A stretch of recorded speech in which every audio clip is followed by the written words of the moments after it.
আসলে আমরা তো মুসলমান বিশ্বাসের উপরই ধরে কোন ঠিক কিনা শতকরা 95% মুসলমানের দেশে হিন্দুরা মুসলমানকে মারতেছে, 3-4 জন মারাই গেছে।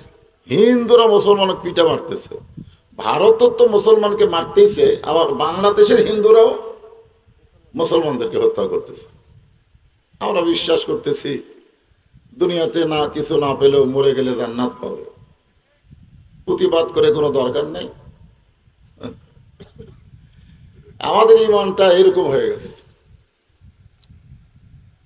বিশ্বাস করতে হবে এই যে মসজিদের উন্নয়ন কল্পে মাহফিল, মসজিদের জন্য আদায় হলো। আপনারা বলেন বাংলাদেশে যত দামি দামি বাড়ি হয়েছে, বিল্ডিং হয়েছে ব্যক্তির জন্যে, এমন কোনো বাসা তৈরি করতে কেউ আদায় করছে? আপনারা শুনছেন যে একটা 3 তলা বিল্ডিং করলো আদায় করে করে, এরকম দেখছেন? কিন্তু বাইতুল ইনসান মানুষের বাড়ি তৈরি করতে কোনো আদায় করা লাগে না, কিন্তু আল্লাহর ঘর তৈরি করতে ভিক্ষা করা লাগে। ধরে গন্ত ঠিক, এইটাও আমাকে ইমান, এটাই আমাকে বিশ্বাস। আল্লাহ রাসূল বলেছেন কেউ যদি একটা আল্লাহর ঘর তৈরি করে, আল্লাহর ঘরও দান করে, এ কথা নেই। কেউ যদি আল্লাহর ঘর তৈরি করে, কেউ যদি একক ব্যক্তি, আল্লাহ তাকে জান্নাতে একটা ঘর দিয়ে দেয়। তাহলে সুবহানাল্লাহ বলবেন, একলা মসজিদ বানাবেন? ভিক্ষা করে করে 1 বছর দিয়ে হবে না, 10 বছর লাগবে। হাইরে বাংলাদেশে আল্লাহর ঘরের করুণ অবস্থা। কিন্তু বর্তমান সরকার দেখলো এরকম ভিক্ষা করে মসজিদ না বানায়া 564টা মডেল মসজিদ বানিয়ে দিল। তোর এখন ঠিক কিনা? ভালোই হয়েছে আলহামদুলিল্লাহ। আজকে আমাদের ইমানকে নিয়ে আমাদের খুব টেনশন, কারণ ইমানের আবার প্রতিফলন আছে।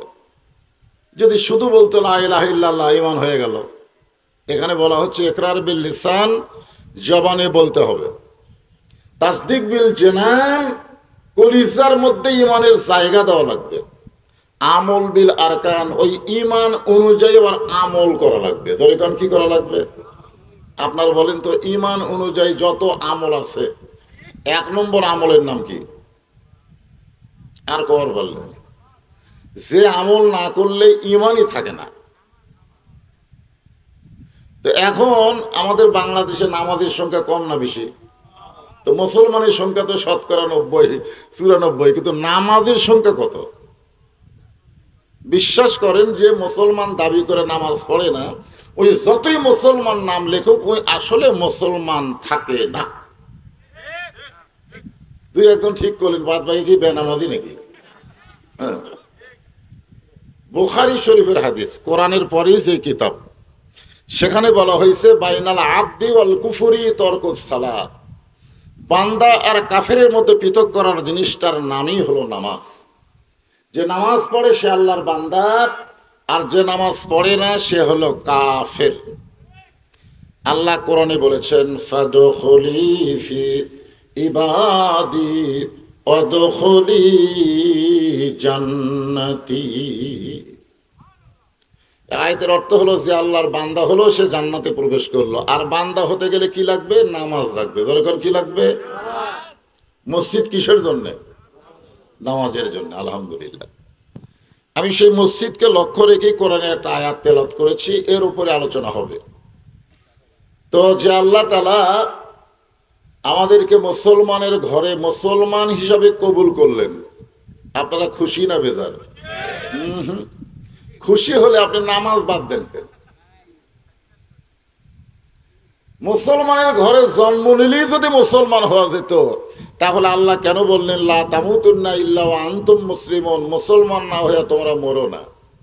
একথা বলার পিছনে কারণ হলো অনেক মুসলমানের ঘরে জন্ম নিয়ে বেঈমান হয়ে মারা যাবে, আবার অনেক বেঈমানের ঘরে জন্ম নিয়ে মুসলমান হয়ে মারা যাবে। তোরে কোন কথা ঠিক না? আপনি বলেন জন্ম নেওয়াই ভালো না মরা ভালো?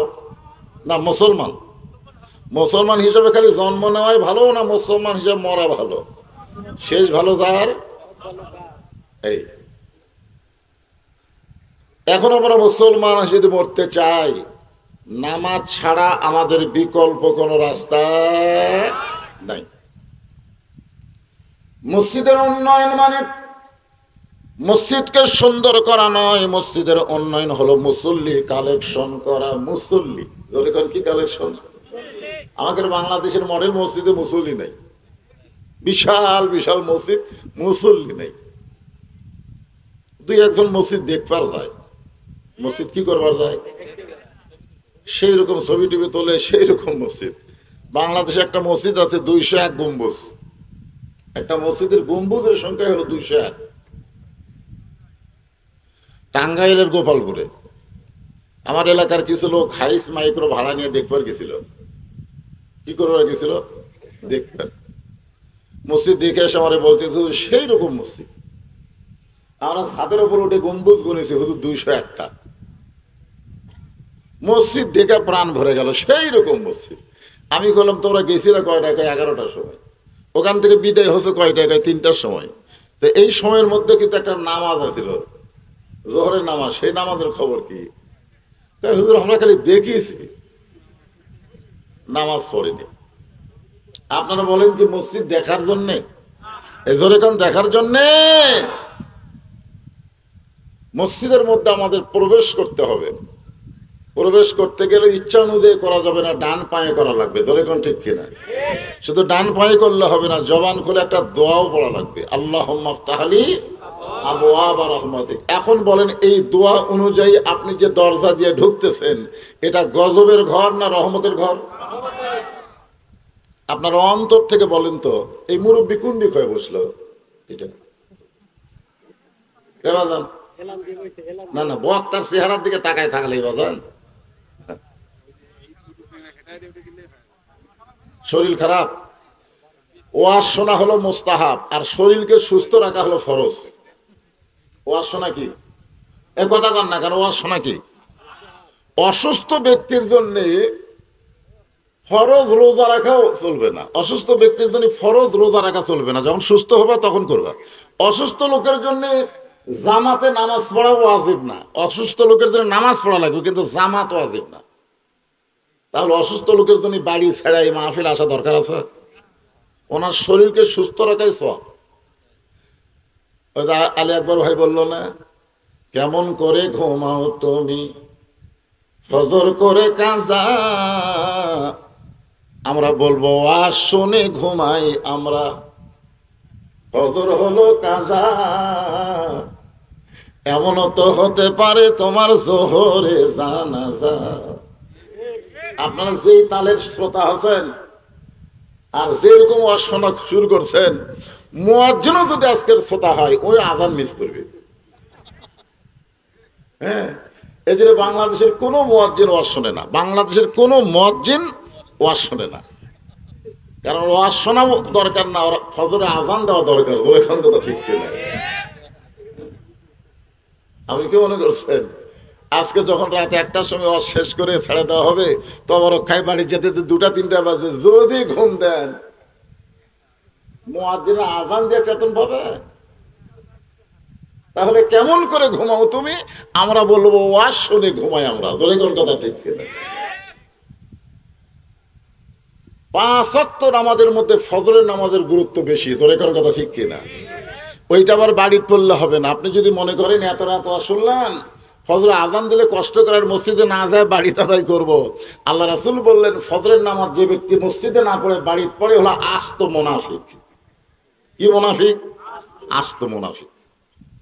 তাহলে 5 ওয়াক্ত নামাজের মধ্যে 4 ওয়াক্ত না হয় বাড়িতে পড়েন, কিন্তু ফজরটা বাড়িতে পড়া যাবে না। আল্লাহ রাসূল বলেন, ফজর যদি কেউ জামাতে আদায় করে, বাকি 4 ওয়াক্ত নামাজ তার জামাতে পড়া আল্লাহ সহজ করে দিবে। সুবহানাল্লাহ। এখন আমরা আল্লাহর প্রশংসা বেশি বেশি করি যে আল্লাহ আমাদেরকে মুসলমানের ঘরে মুসলমান হিসেবে কবুল করেছেন। প্রশংসা করার কারণ হলো আল্লাহ তাআলা দয়া করে আমাদেরকে বিশ্ব নবীর উম্মতের মধ্যে শামিল করেছে। সুবহানাল্লাহ। যেই নবীর উম্মত হতে পারলে তাদের জীবন এমন ধন্য হয়ে যাবে।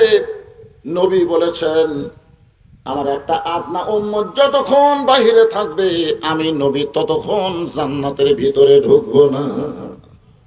আমার একটা আদনা উম্মত বোঝেন, উম্মত না, মাঝে মধ্যে নবীর প্রতি দরুদ পড়ে, নবীর মহব্বতে মাঝে মধ্যে একটু রাসূলের প্রতি দরুদ পড়ে, এরকম উম্মত জান্নাতের বাহিরে থাকা অবস্থায় নবী জান্নাতের মধ্যে ঢুকবে না, তাকে নিয়ে জান্নাতে ঢুকবে। বুখারী শরীফের হাদিস, প্রত্যেকটা নবীরা যখন নফসি নফসি বলে কাঁদবে, আমাদের নবী তখন ইয়া রব্বি হাবলি উম্মতি বলে সেজদায় পড়ে থাকবে।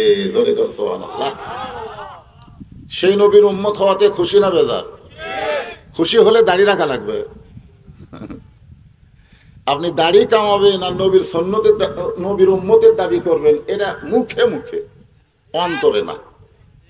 অন্তর দিয়ে যদি নবীর উম্মতের দাবি করি, এই জায়গাত আর বিলেট মারা খুর মারা যাবে না। এখানে খুর বিলেট ঠেকালে নবীর কলজার ঠেকানো হয়। তো লক্ষণ ভালো। অনেকে মন খারাপ করতেছে। এক মেয়ে আমারে কয়, হুজুর আমার স্বামী এত সুন্দর, আমি স্বামীকে নিয়ে বাহিরে বের হলে মেয়েরা শুধু আমার স্বামীর দিকে নজর দেয়। এমন কোনো দোয়া আছে যে এটা আমল করলে মেয়েরা আমার স্বামীর দিকে তাকাবে না? আমি বললাম, মা কোনো দোয়া নাই, তবে তোমার স্বামীকে চাচা বানাও। মেয়েটা বলে, হুজুর স্বামী কোনোদিন চাচা হয়? আমি চাচা কও এ কথা কইনি, চাচা বানাও এ কথা কইছি।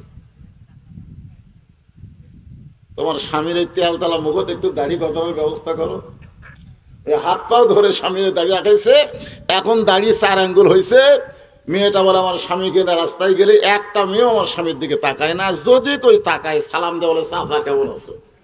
তা আমার সামনে আমার স্বামীর কেউ যদি চাচা কয়, তখন আমার মনের মধ্যে আর শয়তানি খেয়াল থাকে না, কারণ চাচার সাথে কোনো মেয়ে খারাপ